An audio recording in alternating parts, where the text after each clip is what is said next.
വൈകുന്നേരം പണികളൊക്കെ ഒതുക്കിയിട്ട് വെറുതെ ഇരിക്കണ നേരത്തെ അവിടെ കുറച്ച് മൂസമ്പി ഇരിക്കണ്ടായിരുന്നു. അപ്പോൾ ഞങ്ങൾ അതൊക്കെ അരിഞ്ഞ് അതിൻ്റെ മുകളിൽ ഉപ്പ് ചേർത്തിട്ട് കഴിക്കാൻ ചെയ്യും. നമ്മുടെ ആശാത്തിക്ക് എല്ലാം അങ്ങോട്ട് ഇഷ്ടമാവാത്തതുകൊണ്ട് തന്നെ ഇതിലെങ്ങനെ ഉണ്ടെന്ന് അറിയാൻ വേണ്ടിയിട്ട് ഞാനൊന്ന് ടേസ്റ്റ് ചെയ്യാൻ കൊടുത്തു.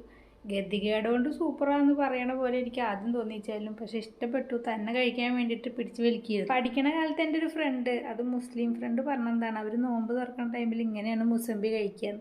അത് കഴിഞ്ഞ് ഞാൻ പിന്നെ മോളോട് കഥകൾ പറഞ്ഞു കൊടുക്കുകയാണ്. കാരണം അവളെന്നെ വിശേഷമായിട്ടിരിക്കുന്ന സമയത്ത് എനിക്ക് ആകെ കൂടി കഴിക്കാൻ പറ്റുന്നത് ഈ ഒരു സാധനം മാത്രമാണ്, അതും ഇങ്ങനെ ഉപ്പ് തേച്ചിട്ട് മാത്രം. അതാണ് ഞാൻ ഏറ്റവും കൂടുതൽ കഴിച്ചിട്ടും ഉണ്ടാവുള്ളൂ. ഇതാന്ന് പറയുമ്പോഴേക്കും പ്ലേറ്റ് കാലിയായി, പെട്ടെന്ന് അങ്ങോട്ട് തീർന്ന പോലെ.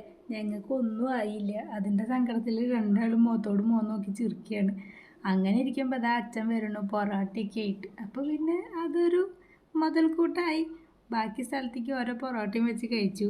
മറ്റോളും അവിടെ പൊറോട്ട വെച്ച് കൊടുത്തു. അവൾക്ക് പൊറോട്ടയും ഭയങ്കര ഇഷ്ടമായതുകൊണ്ട് തന്നെ അതും ടിവിയും കൂടിയായിട്ട് അങ്ങനെ ബോധമില്ലാണ്ട് അവിടെ ഇരുന്നോളും. ഇങ്ങനെയുള്ള സന്ദർഭങ്ങളിലാണ് കൂടുതലായി നാവ് കടിക്കുക, കവിള് കടിക്കുകയൊക്കെ ആയിട്ട് ഓളികളിൽ കേൾക്കുക. ടി വിയിൽ അങ്ങോട്ട് മുഴുകിയിരിക്കുമ്പോൾ എന്താ തിന്നേണ്ടതെന്നൊരു നിശ്ചയം ഉണ്ടാവില്ല. അവളവിടെ ഇരുന്ന് കഴിക്കട്ടെ, ഞാനും കഴിക്കാമെന്ന് വെച്ചിരിക്കുമ്പോൾ ഇതാ ഉറങ്ങിയാൽ എണീറ്റ് വരുന്നു. ഇനിയിപ്പോൾ ഇവനെ എടുത്തിട്ട് വേണം കഴിക്കാൻ. അപ്പോൾ ഓക്കെ, ബൈ.